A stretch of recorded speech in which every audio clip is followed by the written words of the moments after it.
नमस्कार, मैं Dhananjay Kumar the public India में आपका स्वागत है। देखिए जो ईरान और इज़राइल अमेरिका का युद्ध है, उसका आज 26वां दिन है और 25 दिन लगभग 4 सप्ताह। अमेरिका ने सोचा था कि 1 सप्ताह में निपटा देंगे ईरान को, लेकिन ईरान अब तक नहीं निपटा है और स्थिति ये है कि अब अमेरिका ही निपटने के करीब पहुँच गया है। अमेरिका निपटने के करीब पहुँच गया है, कहने का तात्पर्य ये है कि अमेरिका को समझ में आ गया कि इस युद्ध से सबसे ज़्यादा नुकसान उसका है और ये भी उसको समझ में आ गया है कि इज़राइल ने उसको इस्तेमाल किया। अब देखिए ट्रंप ने कहा था कि 2 दिन पहले ही हमने बताया था कि ट्रंप ने कहा था कि हम 48 घंटे आपको देते हैं, आप समझौता करो, हॉर्मुज़ खोलो, नहीं तो तुम्हारे पावर सेंटर्स पर हमला करेंगे और भयानक हमला करेंगे। और दुनिया के तमाम देश, पत्रकार परेशान हो गए कि अमेरिका अब क्या करता है। लेकिन पिछली धमकियाँ रही है अमेरिका की, उसी तरह ये धमकी भी जो है खा ली गई। ट्रंप ने अचानक कल कहा कि हम 5 दिन के लिए युद्ध टाल रहे हैं और उन्होंने कहा कि ये बातचीत हो रही है ईरान के साथ और ईरान के साथ बातचीत में ये सहमति बनी है कि 5 दिन तक के लिए हमला टाल दिया जाए। और ये भी कहा कि ये जो ईरान है, ईरान ने कहा कि हम कोई समझौता नहीं करने वाले हैं और हम कोई बातचीत नहीं कर रहे हैं। मतलब ट्रंप ने कहा कि बातचीत हो रही है, ईरान ने कहा बातचीत नहीं हो रही है। और ईरान के विदेश मंत्रालय ने साफ-साफ कहा कि हमारे बीच कोई बातचीत नहीं हो रही है और बातचीत की जो शर्त है वो ईरान ने साफ-साफ कह दिया है कि हम इसी शर्त पर बातचीत करेंगे या इसी शर्त पर हम सीज़ फायर करेंगे, युद्ध रोकेंगे, अगर जो हमें नुकसान हुआ है इस युद्ध में उसकी भरपाई करेगा अमेरिका। हमें उसकी भरपाई मिलेगी, मुआवज़ा मिलेगा और ये भी कहा कि देखिए जो मुज्तबा खामेनेई है, ईरानी सुप्रीम लीडर, उनके वरिष्ठ सैन्य सलाहकार हैं, मोहसिन रजई। मोहसिन रजई ने कहा कि ईरान की शर्तें स्पष्ट हैं, सभी आर्थिक प्रतिबंध हटाए जाएँ और अमेरिका की ओर से भविष्य में किसी भी तरह की दखल-अंदाज़ी न करने की ठोस गारंटी दी जाए। अब ये ठोस गारंटी कौन देगा? मध्यस्थ कौन बनेंगे? खबर ये भी आई कि पाकिस्तान जो है मध्यस्थता करने के लिए दौड़ रहा है। लेकिन क्या पाकिस्तान ईरान को ठोस गारंटी दे सकता है कि अमेरिका जो है उसके मामले में भविष्य में कभी दखल नहीं देगा? क्या ट्रंप इस बात की गारंटी दे सकते हैं? ट्रंप जब से दूसरी बार प्रधानमंत्री बने हैं, जिस तरीके से उनके बयान बदलते रहे हैं। हमारे यहाँ कहावत है, पल में मासा पल में तोला। अभी कुछ, अभी कुछ। इससे जो ट्रंप की छवि है, वो एक अविश्वसनीय नेता के तौर पर हो गई। और अभी देखिए उनका एक बयान और हास्यास्पद है। ट्रंप ने कहा है कि ये जो युद्ध शुरू हुआ है, उसके लिए ज़िम्मेदार जो है रक्षा मंत्री पीट हेगसेथ है और उन्होंने ही सबसे पहले कहा था कि ईरान के खिलाफ सैन्य कार्रवाई की जाए। ट्रंप ने कहा कि हेगसेथ का कहना था कि ईरान को परमाणु हथियार बनाने से रोकना ज़रूरी है, इसीलिए कार्रवाई करनी चाहिए। दूसरी तरफ ये भी कहा है ट्रंप ने कि जो उपराष्ट्रपति थे जेडी वेंस युद्ध के फैसले से नाखुश थे, वो नहीं चाहते थे कि युद्ध हो। लेकिन उन्होंने खुलकर भी ये नहीं कहा कि हाँ, युद्ध नहीं करना। तो ट्रंप देखिए राष्ट्रपति ट्रंप है, अमेरिका के जो मुखिया है वो ट्रंप। अब ट्रंप फैसला नहीं ले रहा है, उनके बदले अगर कोई और फैसला ले रहा है, वो चाहे हेगसेथ फैसला ले या जेडी वेंस फैसला ले या इज़राइल फैसला ले, तो फिर ट्रंप की क्या हैसियत है? ट्रंप का क्या महत्व रह जाता है? ट्रंप पर कोई कैसे विश्वास करे? उधर देखिए इज़राइल के जो रक्षा मंत्री हैं, काट्ज़, इज़राइल काट्ज़, उन्होंने भी कल बयान दिया और कहा कि हमले रुकने वाले नहीं हैं। इजराइल पूरी ताकत से ईरान पर हमले जारी रखे हुए है, और कल भी जो है ईरान ने भी हमला किया और इजराइल ने भी हमला किया, दोनों एक दूसरे पर, दोनों देशों ने हमला किया है। और जो वहाँ के रक्षा मंत्री है इजराइल के, इजराइल काट्स, उन्होंने कहा कि ईरान में अभी हजारों टारगेट बाकी है और युद्ध कई हफ्तों तक जारी रह सकता है। तो इजराइल कह रहा है कई हफ्तों तक जारी रह सकता है, ट्रंप कह रहा है कि हम युद्ध रोकना चाहते हैं। कौन सही बोल रहा है? और इसे ये भी लग रहा है कि ये जो युद्ध है वो अमेरिका के हाथ से बाहर निकल गया है, और उसकी बड़ी वजह ये है कि ईरान को पहले अमेरिका ने समझा था कि कमजोर देश है, इसको निपटा देंगे, लेकिन ईरान ने जिस तरीके से जवाब दिया, सोचे कि ईरान के जो पावर प्लांट है साउथ पार्स, वहां जब हमला किया इजराइल ने, हालांकि अमेरिका ने कहा कि हमें नहीं पता था, लेकिन साउथ पास पर जब हमला हुआ तो भयावह हमला था, क्योंकि ईरान का जो ऊर्जा सेंटर था, जो गैस का भंडार था, वहाँ उस पर हमला किया गया और लगा था इजराइल को कि बैकफुट पर आ जाएगा ईरान। लेकिन ईरान ने बदले में तुरंत कतर का जो रास लाफान है वहां हमला कर दिया, और उसकी वजह से कतर को रास लाफान बंद कर देना पड़ा, और ये अल्टीमेटम दे दिया कि अगर आप हमारे यहाँ हमला करोगे तो हम आपके यहाँ सेम जगह पे हमला करेंगे, टिट फॉर टैट, जैसे को तैसा। इवन जब ट्रंप ने कहा था कि हम पावर प्लांट पे हमला करेंगे ईरान के और बत्ती गुल कर देंगे, तो ईरान ने भी कहा था कि हम वाटर प्लांट पे हमला करेंगे, जो मिडिल ईस्ट के देश है, जो अमेरिका के सहयोगी देश, जो अमेरिका के साथ खड़े हैं, हम उन पर हमला करेंगे और पानी का संकट खड़ा कर देंगे। हॉर्मुज का संकट अलग है। अब देखिए इस झगड़े में हुआ क्या है, अमेरिका को क्या मिला? अमेरिका का जो है अरबों डॉलर खर्च हुए हैं, बिलियंस डॉलर खर्च हुए हैं, कई बिलियंस। एक तरह से समझिए पेंटागन का जो बजट था वो पूरा खत्म हो चुका है। पेंटागन ने अमेरिकी कांग्रेस से 200 बिलियन डॉलर का बजट मांगा है, अभी सैंक्शन हुआ नहीं है। उसके अलावा देखिए कि जो अमेरिका की जो दादागिरी थी, अमेरिका की जो कमाई थी, कि पूरा मिडिल ईस्ट के देश जो है वहाँ वो प्रोटेक्शन मनी लेता था कि हम तुमको सुरक्षा देंगे, हम तुम्हारे बिजनेस में भागीदार बनते हैं, और लंबे समय से भागीदार रहा, इन्वेस्टमेंट भी रहा अमेरिका का।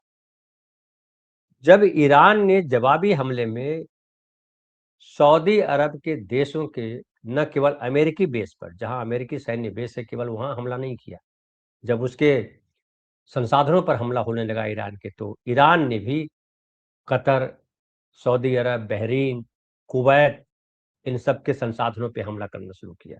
गैस और तेल के भंडार जहां थे वहां ईरान ने भी हमला किया, और इससे खाड़ी के देश जो है परेशान हो गए। उनको लगा कि हम क्यों नुकसान में जा रहे हैं। अभी देखिए कि उनका पूरा बिजनेस चौपट हो गया है। 70% प्रोडक्शन और व्यापार कतर और मिडिल ईस्ट के देशों का बंद है।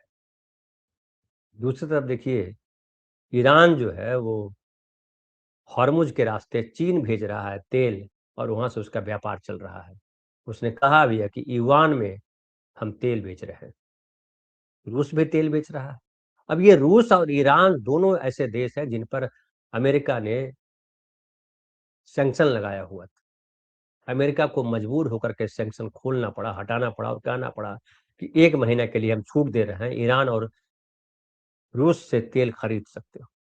ऐसा इसलिए कहा कि केवल अब अभी तक तो मिडिल ईस्ट के देश परेशान हुए थे, लेकिन जब ऊर्जा का संकट हुआ, जिस तरह से हॉर्मुज बंद हुआ, तो पूरी दुनिया में हाहाकार मच जाना था। इवन मिडिल ईस्ट में टेंशन हो जाना था कि मिडिल ईस्ट को, और जो यूरोपियन कंट्रीज हैं, कई यूरोपियन कंट्रीज ने खिलाफ बात की ट्रंप के, क्योंकि उनको पता है कि इसका बड़ा संकट आने वाला है, और ये संकट अमेरिका ने, या कहिए ट्रंप ने, मोल लिया है इजराइल के लिए। अब इजराइल के पास खोने के लिए कुछ नहीं। इजराइल जो लड़ाई लड़ रहा है, अपने विस्तार की लड़ाई लड़ रहा है, और वो तमाम उन देशों को सबक सिखाना चाहता है जिससे उनको डर लगता है, जो उसके विस्तार के रास्ते आता है। ईरान सबसे ज्यादा इजराइल के खिलाफ खड़ा रहा और फिलिस्तीन के साथ खड़ा रहा। मिडिल ईस्ट के देश हैं वो इज़राइल के साथ नहीं रहे, लेकिन उसके खिलाफ भी कभी खड़े नहीं हुए।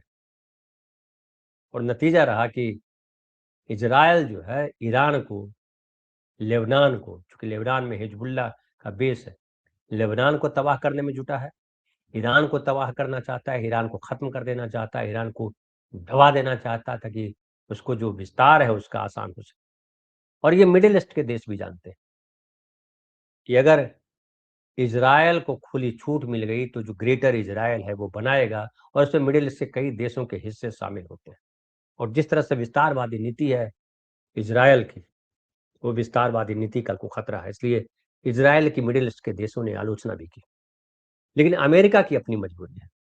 अमेरिका बादशाहत चाहता है, अमेरिका में जो पूंजीपति लोग हैं, जो बड़े बिज़नेसमैन हैं, कहा जाता है कि वो ज़्यादातर जो है इज़राइल समर्थक लोग हैं, वो ज़्यादातर लोग जो है ज्यूज़ हैं, यहूदी हैं। दूसरी तरफ इस ये जो फ़ाइल है एप्स्टीन फ़ाइल, उसमें भी कहा जा रहा है कि एप्स्टीन फ़ाइल का भी दबाव है कि ये करें।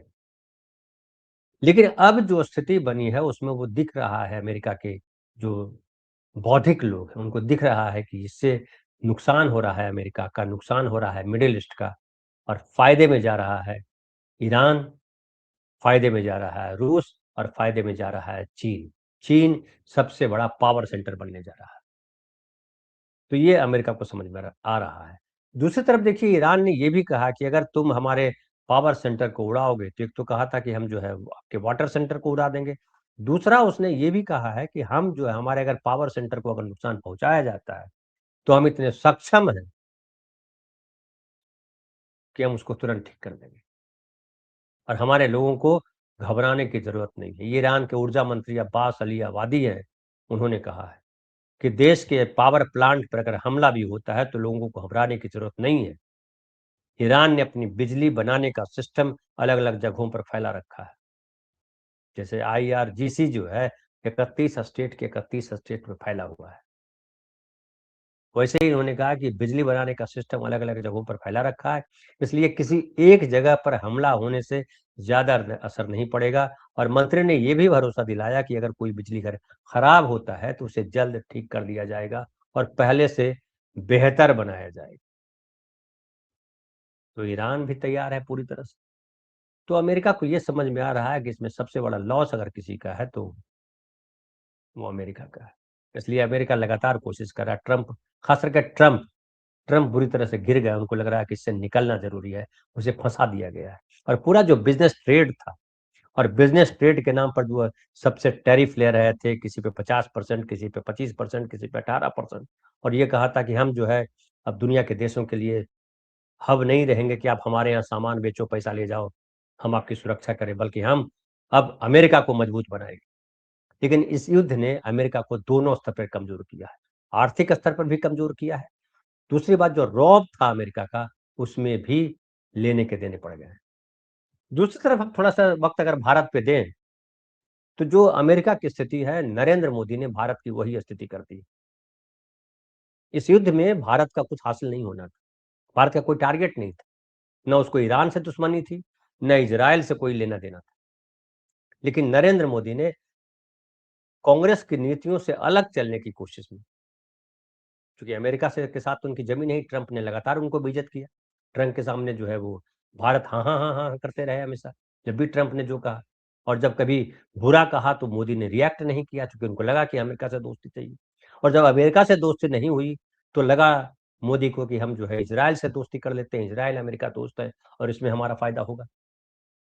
तो इज़राइल से दोस्ती के चक्कर में नरेंद्र मोदी ने, जो भारत की तटस्थता की नीति नीति थी, जो भारत की नीति थी कि भारत किसी युद्ध के समर्थन में नहीं रहता, बल्कि भारत शांति का प्रस्तावक होता है, शांति के साथ खड़ा रहता है।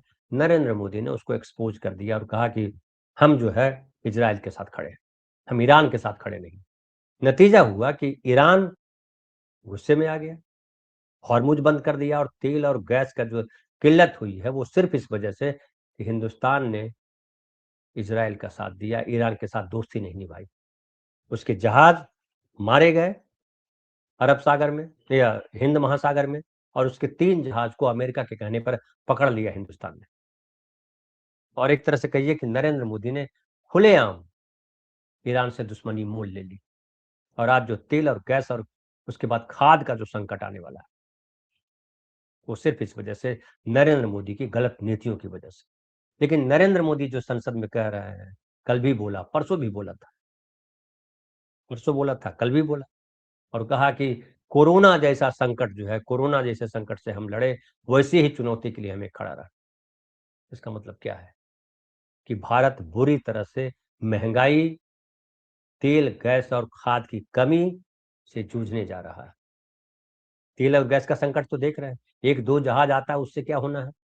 आप कितना कह तो दिया है नरेंद्र मोदी ने कि हम 25 नहीं 41 देशों से मंगा रहे हैं, लेकिन जो तेल जो है हमारे पास के देश से आना था, वो दूर 7 समंदर पार देशों से आएगा, तो उसकी ढुलाई कितनी महंगी पड़ेगी।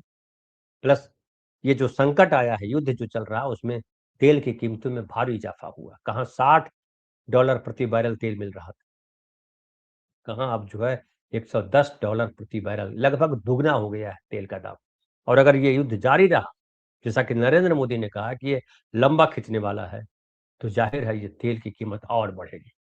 और तेल की कीमत बढ़ने का मतलब होता है कि यातायात जो पूरा आपका जो माल की ढुलाई है, सामान की आवाजाही है, वो सबकी कीमत बढ़ेगी, महंगाई बढ़ेगी।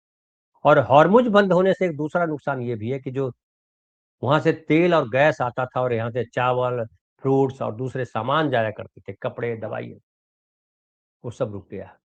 तो हमारा आयात और निर्यात दोनों रुक गया है। हमारी अर्थव्यवस्था को भारी झटका लगने वाला है। लेकिन नरेंद्र मोदी क्या कर रहे हैं? नरेंद्र मोदी बता रहे हैं कि हमने जो है कितने प्रोजेक्ट, अभी मैं देख रहा था टीवी 9 का, एक टीवी 9 जो है चैनल है, उसके किसी प्रोग्राम में वो बोल रहा है कि भारत जो है इतना सारा इस 20-25 दिनों के भीतर, जब से युद्ध चल रहा है, ढेर सारी योजनाओं की शुरुआत कर दी है। योजनाओं की शुरुआत कर देने से क्या होगा? क्या योजनाओं की शुरुआत करने से पैसे आएंगे देश को? क्या योजनाओं की शुरुआत करने से अर्थव्यवस्था मजबूत होगी? या अर्थव्यवस्था मजबूत होगी व्यापार से? तो व्यापार जब ठप है, देखिए शेयर बाजार का कितना बुरा हाल है। क्यों बुरा हाल है? क्योंकि शेयर बाजार का हाल बुरा है इसलिए है कि चूंकि आयात और निर्यात दोनों लगभग ठप है, बहुत कम मात्रा में दूसरे रास्ते से हो रहा है और इसका नुकसान हो रहा है देश को। लेकिन नरेंद्र मोदी इस नुकसान पे बात करने के बजाय, जो राहुल गांधी कह रहे हैं कि आप इस पर बात कीजिए, लेकिन इस पर बात करने के बजाय नरेंद्र मोदी जो है वो महिला आरक्षण का सगुफा लेकर के आ गए। तो जाहिर है वो एक तरफ तो डरा रहे हैं, दूसरी तरफ वो कह रहे हैं कि हम देखिए इस दिशा में ले जा रहे हैं और ये इतना अच्छा काम हो रहा है, पब्लिक को गुमराह भी कर रहे हैं। तो कुल मिलाकर के आज जिस चौराहे पे या कहिए दोराहे पे खड़ा है अमेरिका, उससे ज्यादा बुरी हालत में हम खड़े हैं, क्योंकि हमारे पाँव में तो इतनी ताकत भी नहीं है कि हम बिना बाजार के लंबे समय तक खड़े रह सकें। क्योंकि एक ताकत होती है मोराल की, हमने नरेंद्र मोदी के शासनकाल में उस मोराल को भी हमने खो दिया। हमारे आसपास कोई दोस्त नहीं और इजराइल दोस्ती निभाएगा, और इजराइल की दोस्ती अमेरिका को जिस तरह से महंगी पड़ी है, क्या इजराइल की दोस्ती भारत से उससे कम महंगी पड़ेगी? ये सोचने का विषय है। फिलहाल इतना ही, बहुत बहुत धन्यवाद। कल फिर बात करेंगे किसी और विषय पर।